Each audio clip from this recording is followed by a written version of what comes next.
Hello DSC aspirants, ఈరోజు మీకు నేను ఈ వీడియోలో మనోలైంగిక వికాస దశలు. ఈ చాప్టరు సైకాలజీకి చాలా హార్ట్ లాంటిదనమాట. అంటే చాలా ఇంపార్టెంట్ అయినటువంటి టాపిక్. ఖచ్చితంగా 2 బిట్లు వచ్చేటటువంటి చాప్టర్ ఇది. 2 అంతకంటే ఎక్కువ కూడా రావచ్చు. అందుకోసం నేను ఈ చాప్టర్ని సెలెక్ట్ చేసుకుని మీకు అర్థమయ్యేలాగా ఎక్స్ప్లెయిన్ చేయాలనుకుంటున్నాను. చివరి వరకు చూడండి. ఖచ్చితంగా మీకు కాన్సెప్ట్ అనేది అర్థమైతే క్వశ్చన్ ఏ విధంగా ఎలా ఇచ్చినా సరే మీకు ఆన్సర్ అనేది చాలా ఈజీగా చేయగలుగుతారు. సరే, అయితే ఒకసారి రండి చూద్దాము. మరి మనోలైంగిక వికాస దశలు. వికాసం అంటే కొంచెం నుంచి ఎక్కువగా పెరుగుతూ వెళ్ళడం, ఏదైనా సరే డెవలప్మెంట్ అనమాట. వికాసం అంటే పెరగటం. దశలు ఎందులో దశలంట? లైంగికంలో. ప్రతి పిల్లవాడిలో కూడా పుట్టినప్పుడే అతనిలో కొంత లైంగిక వాంఛ అనేది ఉంటుంది అని చెప్పి సిగ్మండ్ ఫ్రాయిడ్ చెప్తున్నాడు. ఈ సిగ్మండ్ ఫ్రాయిడ్ ఏమని పెట్టాడు? దానికి పేరు, ఆ లైంగిక వాంఛకి లిబిడో అన్నాడు.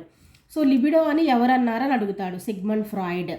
ఒక పిల్లవాడిలో ఉండే లైంగిక వాంఛని లేదా కామేచ్ఛని లిబిడో అని ఎవరు అన్నారు అంటే సిగ్మండ్ ఫ్రాయిడ్. కామేచ్ఛ. ఇక్కడ మీరు కామేచ్ఛ అంటే మన టర్మినాలజీలో ఇప్పుడు మాట్లాడుకునేలాగా చూడొద్దు. కామము అంటే అచ్చమైన తెలుగులో కోరిక అని అర్థం. కోరికలు అనేవి ప్రతి పిల్లవాడికి పుట్టినప్పటి నుంచి పెరిగే వరకు ప్రతి దశలోనూ ఒక్కొక్క వయసులో ఒక్కో రకమైన కోరిక ఉంటుంది. ఈ వయసులో 0 to 1 year అప్పుడు ఒక రకమైన కోరిక ఉంటుంది పిల్లవాడికి. అలాగే 2 నుంచి 3 సంవత్సరాలు మరొక రకమైన కోరిక ఉంటుంది. 3 నుంచి 5 సంవత్సరాల పిల్లవాడికి వేరే రకమైన కోరికలు ఉంటాయి.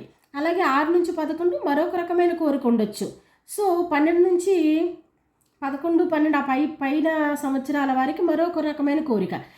ఆ కోరికనే మనం ఎలా చెప్తున్నాడంటే సిగ్మండ్ ఫ్రాయిడ్ అతనిలో ఉండే ఒక లైంగిక వాంఛ లాంటిది అని చెప్పి చెప్పుకొస్తున్నాడు. సరే, అయితే ఏ విధంగా 5 దశలుగా విభజించాడు. ఈ 5 దశలు కూడా ఒక్కొక్క దశలో తన యొక్క కోరికలను ఏ విధంగా తీర్చుకుంటాడు పిల్లవాడు.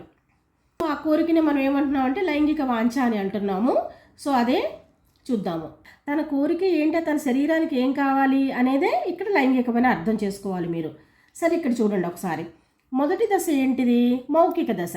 ఈ మౌఖిక దశ అనేది 0 నుంచి 1 సంవత్సరం వరకు, అంటే పుట్టిన దగ్గర నుంచి 1 సంవత్సరం వరకు ఏముంటుంది అసలు? ఆ పిల్లవాడికి పాలు తాగటమే కదా తన కోరిక. తన కోరిక ఏంటి? పాలు తాగటం. ఏ విధంగా తన కోరికను తీర్చుకుంటాడంటే నోరు ద్వారా. అక్కడ పెద్దగా ఏమీ ఉండదు పిల్లవాడికి. పాలు ఇచ్చినప్పుడు పాలు తాగితే తన కోరిక తీరిపోతుంది ఈ దశలో. అందుకనే అక్కడ తన కోరిక తీర్చేటటువంటి మెయిన్ కామోద్దీపన కేంద్రం, అంటే తన కోరికను కామాన్ని తీర్చేటటువంటి కేంద్రం ఏది అంటే ఈ వయసు వాడికి నోరు ద్వారా తీరుతుంది. సరే, చూడండి ఇక్కడ. అయితే కార్ల్ అబ్రహం ఏం చెప్తున్నాడంటే ఈ మౌఖిక దశను 2 రకాలుగా విభజించాడు. మౌఖిక నిష్క్రియాత్మకతా దశ, మౌఖిక దౌర్జన్య దశ. సరే, అయితే శిశువు తన తల్లి శరీరాన్ని కూడా తన శరీరమే అనుకుని హాని కలిగించడు. మౌఖిక నిష్క్రియాత్మకత దశలో పిల్లవాడు ఎలా ఉంటాడు? చాలా చక్కగా పొందిగ్గా మంచిగా తన శరీరము తన తల్లిది ఒకటే అనే భావనతో ఉండి ఎలాంటి హాని కలిగించకుండా తల్లి దగ్గర మంచిగా పాలు తాగుతాడు. ఇది మౌఖిక నిష్క్రియాత్మకత దశ. మరి రెండేది ఏంటి? శిశువు తన తల్లి శరీరాన్ని తనది కాదు అనుకుని చిలిపి చేష్టలు చేస్తాడు. అంటే ఇప్పుడు మొరటగా పాలు తాగటం, కొరకటం, తల్లిని గిచ్చటం చేస్తూ అల్లరి పనులు చేస్తూ పాలు తాగుతారు. తల్లి ఏమనుకుంటుందంటే సంతోషపడుతుంది, బాధపడదు. పిల్లవాడు ఇలా ఉన్నాడు, ఇలా మొండిగా తాగుతున్నాడు అనుకోకుండా పిల్లవాడు ఏదో చిలిపి చేష్టలు చేస్తున్నాడులే అని సంతోషపడుతూ ఉంటుంది. కానీ ఎవరైతే ఈ విధంగా ఈ మౌఖిక దౌర్జన్య లక్షణాలతో, అంటే నేను చెప్పినటువంటి 2వ దశ ఉంది కదా, అలాంటి లక్షణాలతో శిశువు గనక స్థిరీభవనం చెందితే, స్థిరీభవనం అంటే అలవాటు పడితే, అలా మొండిగా తాగటం, పాలు అమ్మ దగ్గర అలా అల్లరిగా మీద పడి కుమ్మటం, కొంతమంది ఎలా పడితే అలా అమ్మ ఎక్కడుంటే అక్కడ చీర లాగేసి పాలు తాగుతూ ఉంటారు. ఇలా గనక అలవాటు పడితే, స్థిరీభవనం చెందితే అలాంటి పిల్లవాళ్ళు అంటే భవిష్యత్తులో ఎలా మారుతారు అంటే అధిక ధనదాహనం కలిగిన వారుగా, నిరాశావాదం కలిగేవాళ్ళుగా, అంటే ఏంటి? ఏదైనా దక్కకపోతే నిరాశ చెందిపోతారు, దక్కాలి అనుకుంటారనమాట. అధికమైన ధనదాహం, నాకు ఉన్న దాంతో తృప్తి పడరు, ఇంకా అనుకుంటారనమాట. ఇంకా ధనం సంపాదించాలి, ఇంకా ధనం రావాలి అని, ఎలాగైనా సంపాదించాలని చెప్పి కొన్ని చెడ్డ పనులు చేయడానికి కూడా వెనకాడరనమాట. అలాగే అధికార దాహం, అంటే ఎలాగైనా నేను ఆ పదవిని పొందాలి అనుకునే దాహం. సో బంధాలకు కూడా విలువ లేకుండా ఉంటారనమాట కొంతమంది. సో ఇలాగ మారవచ్చు, పెరగవచ్చు అని. అందుకనే మనం పిల్లలు పాలు తాగేటప్పుడు కూడా వారి యొక్క లక్షణాలను గమనించాలి తల్లి. సో గమనించుకుంటూ ఏ విధంగా పిల్లవాడు తాగుతున్నాడు మంచిగా తాగేలాగా మనం పిల్లవాడికి అలవాటు చేయాలి. అంతేకాదు, ఈ మౌఖిక దౌర్జన్య లక్షణంలో గనక పిల్లవాడు స్త్రీభవనం చెందితే, స్త్రీభవనం అంటే చెప్పాను అలవాటు పడితే, ఒక్కొక్కసారి ఏం చేస్తాడు చూసుకోండి, శిశువు గోళ్ళు కొరుకుతూ ఉంటాడు. అంటే కోపం వచ్చినప్పుడు గోళ్ళు కొరుకుతూ ఉండటం, బాగా అతిగా తినటం, బాగా తినేయటం, ఇలాంటి పనులు కూడా చేస్తూ ఉంటారు. అలాగే పళ్ళు కొరకటం, కోపం వచ్చినప్పుడు కటకటా పళ్ళు కొరుకుతూ కోపంగా చూస్తూ ఉంటారు పిల్లలు. అలాంటి పనులు చేస్తారు. ఇలాంటి దౌర్జన్య పరులుగా కూడా పిల్లలు మారే అవకాశం ఉందని ఈ కార్ల్ అబ్రహం చెప్తున్నాడు. అలాగే నోరు కామోద్దీపన కేంద్రంగా పనిచేసే దశ ఏది అంటే మౌఖిక దశ. ఇక మౌఖికం అంటేనే గుర్తుపెట్టుకోండి, నోరు. అంతే కదా, మౌఖికం అంటే ఏంటి? మాట్లాడడం. దేంతో మాట్లాడతాం? నోరుతో మాట్లాడతాం. సో మౌనంగా ఉండటం అంటే ఏంటి? నోరు మూసుకుని ఉండటం. సో మౌనం మౌఖికం. ఓకేనా? ఇలా గుర్తుపెట్టుకోండి. మౌఖిక దశ అంటే మొదటి దశ అనమాట. ప్రతి వస్తువును కూడా నోట్లో పెట్టుకొని కొరకడం ద్వారా కామోద్దీపన తీర్చుకునే దశ ఏది అన్నా కూడా మౌఖిక దశే. ఓకేనా? ఈ 0 to 1 year మధ్యలో పిల్లవాడు ఏం చేస్తారు? మనం ఏ వస్తువు ఇచ్చినా లాక్కుని నోట్లో పెట్టుకుని కొరుకుతూ, చీకుతూ, చప్పడిస్తూ ఉంటారు. సరే, అంటే ఏంటి? అలా చేయటం ద్వారానే తనలో ఉన్న లైంగిక వాంఛ తీరుతుంది అని ఫ్రాయిడ్ చెప్తున్నాడు.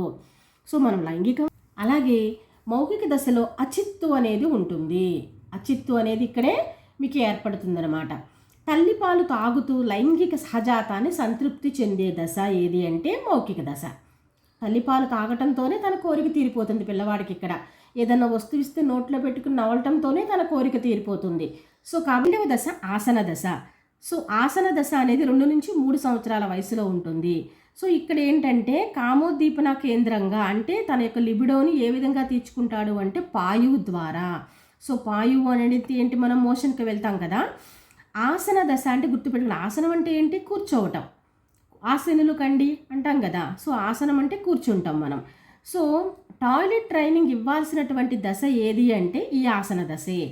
సో మోషన్కి ఎలా కూర్చోవాలి, ఎలా వెళ్ళాలి, ఎలా క్లీన్ చేసుకోవాలి, వచ్చినప్పుడు ఎలా అడగాలి, సో ఇలాంటివన్నీ కూడా మనము ఈ వయసులో మనము ట్రైనింగ్ ఖచ్చితంగా ఇవ్వాలి పిల్లవాడికి. ఎక్కడ వెళ్తే అక్కడ పోన్లే, వెళ్ళనివ్వలే, చిన్నపిల్లాడు కదా వాడికి ఏం తెలుసులే, వెళ్తేలే తర్వాత క్లీన్ చేసుకుందాంలే, ఇలా కొంతమంది తల్లులు అనుకుంటూ ఉంటారు. కానీ రాంగు. 2 years రాగానే పిల్లవాడికి టాయిలెట్ ట్రైనింగ్ ఇవ్వాల్సిందే మనము. లేకపోతే వాళ్ళు కొంత వయసు వచ్చే వరకు కూడా మంచం మీదే వాళ్ళు టాయిలెట్కి వెళ్తూ ఉంటారు.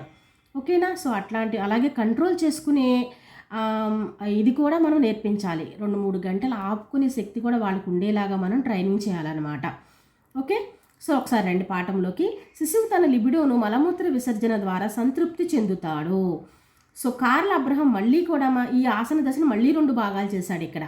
ఈ కార్ల్ అబ్రహం ఏం చేశాడు అంటే ఆసన బహిష్కరణ దశ అని, రెండవది ఆసన ధారణ దశ. ఆసన బహిష్కరణ దశలో మలమూత్ర విసర్జన ఎక్కువగా చేస్తూ ఉంటాడు. అంటే బహిష్కరణ అంటే బయటికి పంపడం కదా, కాబట్టి బయటికి ఎక్కువగా వెళ్తూ ఉంటూ తన యొక్క కోరికను తీర్చుకుంటాడు ఈ దశలో. ఈ విధంగా లిబిడోని సంతృప్తి పరుస్తాడు. పద్దాకా టాయిలెట్కి వెళ్ళడం, పద్దాకా మోషన్కి వెళ్ళడం, అట్లా అడుగుతూ ఉంటారు. కొంతమంది పిల్లలు చూడండి, వచ్చినా రాకపోయినా సరే మాటికి టాయిలెట్ టీచర్ అంటూ ఉంటారు స్కూల్లో. మేము కూడా అంతగా పట్టించుకోం. పద్దాక అడుగుతుంటే ఫస్ట్ అనుకుంటాము ఏమోలే పంపకపోతే ఎక్కడ క్లాస్లో వెళ్ళిపోతారని, పద్దాక అడిగినా సరే వెళ్ళండి అంటాం. కానీ కంట్రోల్ చేయాలి మనం. వెళ్ళొద్దు, బ్రేక్ టైంలోనే వెళ్ళండి అని చెప్పి ఆపగలగాలి. అప్పుడు వాళ్ళలో ఆ కంట్రోలింగ్ పవర్ అనేది పిల్లలకి వస్తుందన్నమాట. ఆసన ధారణా దశలో అంటే 2వ దశలో మలమూత్ర విసర్జన ఎక్కువగా చెయ్యడు, ఆపుకుంటాడు. చూసారా? ఒక దశలోనే బహిష్కరణ దశలోనేమో ఎక్కువగా వెళ్తూ ఉండడానికి ఇష్టపడతాడు. ఆ విధంగా తన యొక్క లిబిడోని సంతృప్తి చెందుకుంటాడు. ఒక దశ ఏంటి? ఈ ధారణ దశలో ఏంటంటే మలమూత్ర విసర్జన ఎక్కువగా వెళ్ళడానికి ఇష్టపడకుండా ఆపుకుని కంట్రోల్ చేసుకుంటాడు. సో ఈ 2 దశల గురించి చెప్పింది ఎవరు అంటే మాత్రం కార్ల్ అబ్రహాం చెప్పాడు. ఓకే? టాయిలెట్ ట్రైనింగ్ ఇవ్వకపోతే ధారణ దశ వలన అంటే ఏంటంటే వెళ్ళడనమాట. వెళ్ళకుండా ఎక్కువగా ఆపుకోవటం కూడా కష్టమే కదా, ఆపుకోకూడదు కదా, వెళ్ళాల్సిన టైంలో వెళ్ళాలి. సో అలా గనక ధారణ దశ వల్ల స్త్రీభవనం పొందితే అలాంటి పిల్లలు ఎలా తయారవుతారు? మొండివాళ్ళగా, సమయపాలన పాటించని వాడిగా మారుతారు.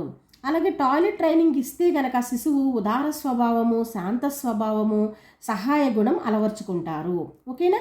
సో ఆసన దశలో మల విసర్జన ద్వారా లైంగిక సహజాతం అనేది సంతృప్తి చెందుతుంది. ఆసన దశలోనే అహం లేక ఈగో అనేది వికసిస్తుంది. గుర్తుపెట్టుకోండి, ఇది చాలా చాలా ఇంపార్టెంట్. ఈగో అనేది ఏ దశలో వికసిస్తుంది అని అడుగుతాడు మిమ్మల్ని. ఈగో అనేది ఇక్కడే స్టార్ట్ అవుతుంది. ఎక్కడ అంటే రెండవ దశలోనే, ఆసన దశలోనే పిల్లాడికి అప్పుడు ఈగో వచ్చేస్తుంది అనమాట. కాకుండా వేరే పిల్లల్ని చూసినా సరే ఈగో వచ్చేస్తుంది పిల్లవాడికి అనమాట. శిశువు తొలిసారిగా అధికారాన్ని ఎదుర్కొనే దశ, అలాగే టాయిలెట్ ట్రైనింగ్ అవసరమైనటువంటి దశ. ఏందే చెయ్యాలి, తను అనుకున్నదే జరగాలి అనేలాగా మొండితనంగా చేస్తూ ఉంటారనమాట ఈ దశలో. తను ఇచ్చే వరకు, అడుకున్న వస్తువు బొమ్మ ఇచ్చే వరకు, ఇవ్వకపోతే ఏడవటం, లేకపోతే తను అనుకున్నది కొనిపెట్టే వరకు ఏడవటం, మొండిగా కింద పడి డొల్లటం, ఇలాంటి పనులన్నీ కూడా ఇక్కడే అధికారాన్ని చూపించాలి అనుకుని ఎదుర్కొనేటటువంటి దశ అనమాట ఇది. ఓకేనా? మూడవది శిశ్న దశ. సో ఈ శిశ్న దశలో 3 నుంచి 5 సంవత్సరాల వరకు ఈ దశ ఉంటుంది. సో ఫ్రాయిడ్ దీన్ని 2 రకాలుగా విభజించాడు. ఏంటది? ఎడిపస్ కాంప్లెక్స్, ఎలక్ట్రా కాంప్లెక్స్ అనమాట.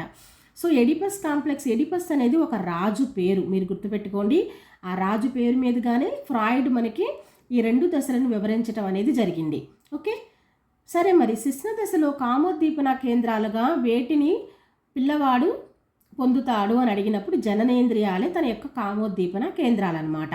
సో తన యొక్క కోరికలు తన జననేంద్రియాల ద్వారా సంతృప్తి చెందడానికి శిశువు ప్రయత్నం చేస్తాడు. సరే, అయితే సో మరి ఎడిపస్ కాంప్లెక్స్ అంటే ఏంటి? మగపిల్లలు తన తల్లితో ఎక్కువగా గడపాలి అనుకుంటారు. సో ఎలక్ట్రో కాంప్లెక్స్ అంటే ఆడపిల్లలు తన తండ్రితో ఎక్కువగా గడపాలి అనుకుంటారు. సో జనరల్గా మనం ఇళ్లల్లో కూడా చూస్తూనే ఉంటాం, మగపిల్లలు ఎక్కువ తన తల్లి దగ్గర ఫ్రెండ్షిప్ చేస్తూ ఉంటారు. ఆడపిల్లలు ఏమో తన తండ్రి బ్యాచ్ అనమాట. డాడీ దగ్గర ఎక్కువగా కూర్చుని డాడీతోనే గడపడానికి ఇష్టపడుతూ ఉంటారు ఈ దశలో. ఇక్కడ 3 to 5 years ఏజ్ అనమాట. సో మీరు ఇలా గుర్తుపెట్టుకోండి. లేదా మగ పిల్లవాడు, డూలో డా వచ్చింది కాబట్టి ఎడి డా. అలాగే ఆడపిల్ల లా వచ్చింది కాబట్టి ఎలక్ట్రా లా. సో ఏంటంటే కొంతమంది 2 పదాలకి కన్ఫ్యూజ్ అవుతారు ఎగ్జామ్లో, అందుకోసమనే కోడ్ అనమాట. ఆడపిల్ల కాబట్టి ఎలక్ట్రా ఎలా, మగ పిల్లవాడు పిల్లాడు కాబట్టి ఎడి, ఇలా అయినా గుర్తుపెట్టుకోండి. లేదా ఎడిపస్ అంటే రాజు పేరు కాబట్టి అబ్బాయిలు ఉంటారు ఇందులో, మగపిల్లలు. సో ఆపోజిట్ పక్కన తల్లితో ఇష్టంగా ఉంటారు. ఇక్కడ ఆడపిల్లలేం తండ్రితో ఇష్టంగా ఉంటారు. ఇక్కడ జననేంద్రియాలపైన ఆసక్తి పెరిగే దశ శిశ్న దశ. ఆసక్తి పెరిగే దశ శిశ్న దశ. అలాగే జననేంద్రియాలే కామోద్దీపన కేంద్రాలు. సో ఇక్కడ ఎక్కువగా గుర్తుపెట్టుకోండి ఈ పాయింట్. శిశ్న దశలో అద్యహం, దీన్నే మనం సూపర్ ఈగో అంటాము, అది ప్రారంభం అవుతుంది. ఇందాక మనం ఉట్టి ఈగో అనుకున్నాం. ఈగో ఎక్కడ స్టార్ట్ అవుతుంది అనుకున్నాము? ఆసన దశలోనేమో ఈగో స్టార్ట్ అవుతుంది. మరి మూడవది శిశ్న దశలోనేమో సూపర్ ఈగో. గుర్తుపెట్టుకోండి, పైనేమో ఈగో, మూడో దశ శిశ్న దశలోనేమో సూపర్ ఈగో స్టార్ట్ అవుతుంది అనమాట. నెక్స్ట్ 4వ దశ, ఫ్రాయిడ్ చెప్పినటువంటి 4వ దశ గుప్త దశ. ఇది 6 నుంచి 11 సంవత్సరాల వయసు వరకు ఈ గుప్త దశ అనేది ఉంటుంది. ఇక్కడ జాగ్రత్తగా గమనించాలి మీరు. అమ్మాయిలు తల్లితో ఎక్కువగా గడుపుతూ, అబ్బాయిలేమో తండ్రితో ఎక్కువగా గడుపుతూ తదాత్మీకరణం పొందుతారు. గుప్త దశలో ఏంటంటే ఇక్కడ అమ్మాయిలు తల్లితో ఎక్కువగా గడుపుతూ ఉంటారు. తల్లి చేస్తున్న పనులు చేస్తూ, తల్లిలాగా చీర కట్టుకోవటం, తల్లిలాగా జడేసుకోవటం, తల్లిలాగా ముగ్గు వేయటం, తల్లిలాగా ఏ పని చేస్తే తల్లి చేసిన పనులన్నీ చేస్తూ తండ్రి యొక్క అభిమానాన్ని పొందాలి అనుకుంటారు. గుర్తుపెట్టుకొని, అబ్బాయిలేమో నాన్నలాగా వేషధారణ వేసుకోవటం, నాన్న చేసే పనులన్నీ చేస్తూ అమ్మ యొక్క అభిమానం పొందాలి అనుకుంటారు. సో ఓకేనా? సో ఇక్కడ ఒక్కసారి గుర్తుపెట్టుకోండి, అమ్మాయిలు తల్లితో, అబ్బాయిలు తండ్రితో తదాత్మీకరణం చెందుతూ ఉంటారు. సో తదాత్మీకరణం అనే మాట వస్తుంది ఇక్కడ. అలాగే అబ్బాయిలు అమ్మాయిలు ఇద్దరు అంతరీకరణం చెందే దశ కూడా ఇదే అన్నమాట. సో తదాత్మీకరణం, అంతరీకరణం పొందే దశ ఏది అని అడుగుతాడు మిమ్మల్ని. సో ఈ 2 పదాలు మీకు గుప్త దశలోనే వస్తాయన్నమాట. అంటే గుప్తం అంటే ఏంటి? లోపల కోరిక వేరు, చేసే పని వేరు. లోపల కోరిక ఏంటి? నాన్న యొక్క అభిమానం పొందడానికి ఆడపిల్ల అమ్మలాగా యాక్ట్ చేస్తుంది. అమ్మ యొక్క అభిమానం పొందడానికి లోపల కోరిక వేరు, పైకి చేసే పని వేరనమాట. సో అందుకని దీని గుప్త దశ. లోపల ఒక భావం ఉంటుంది, పైకి ఒక ప్రవర్తన ఉంటుంది అనమాట.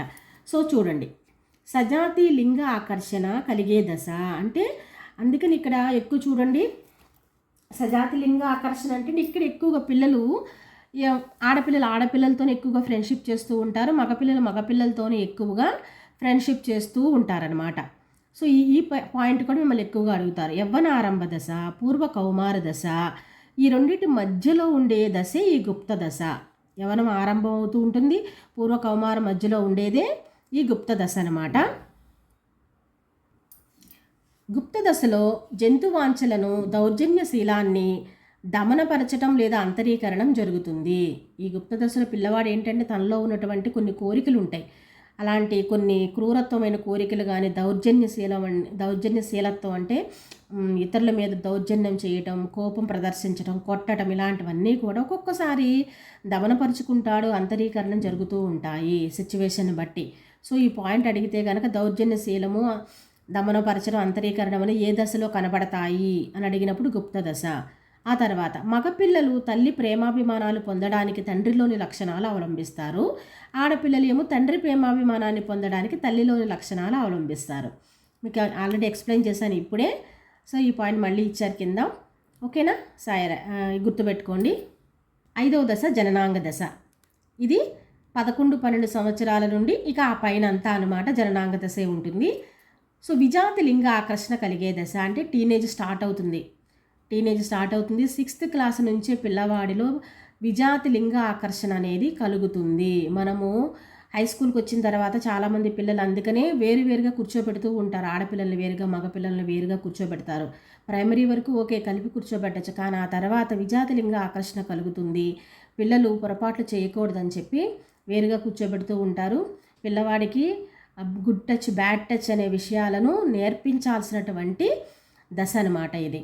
విజాతి లింగ ఆకర్షణ కలిగేటటువంటి దశ ఉత్తర కౌమార దశలో నుండి వయోజన దశ మధ్యలో ఉండేటటువంటిది జననాంగ దశ. మగపిల్లలు ఆడపిల్లల పట్ల, ఆడపిల్లలు మగపిల్లల పట్ల ఆకర్షితులయ్యే దశ ఏది అంటారు, అది కూడా జననాంగ దశే.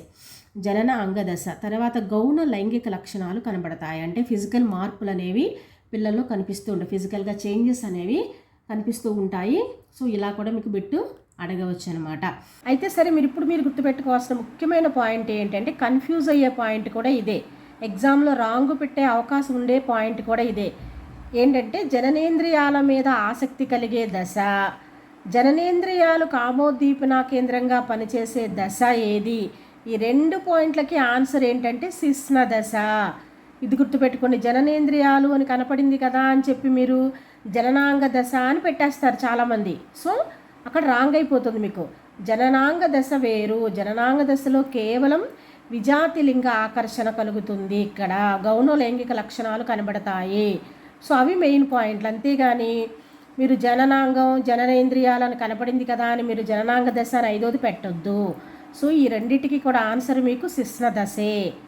ఓకేనా గైస్? ఇది క్లారిటీ కోసం అని చెప్పి నేను మరొక్కసారి మీకు ఇక్కడ బిట్ల రూపంలో రాసి చెప్తున్నాను.